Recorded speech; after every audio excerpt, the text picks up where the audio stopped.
Mga kababayan, bilang tugon sa epekto ng Bagyong Tino, mahigpit naming ipinapaalala sa lahat ng mamamayan na manatiling mapagmatyag at sumunod sa mga abiso at tagubilin ng mga kinauukulang otoridad.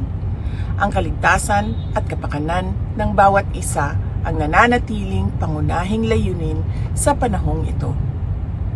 Ito po ang mga paalala sa kaligtasan. Manatili sa loob ng bahay at lumayo sa mga bintana at salaming pinto. Maganda ng mga bag para sa paglikas at lagyan ng pagkain, inuming tubig, flashlight, baterya at first aid kit. Tanggalin sa saksakan ang mga kagamitang dekuryente upang maiwasan ang power surge at posibleng makuryente.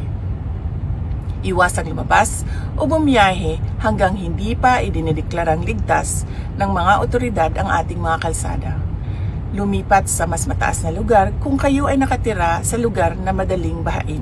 Maging alerto at makinig sa mga balita at abiso ng panahon mula sa Pag-asa. Tumulong sa mga bata, matatanda at mga taong may kapansanan.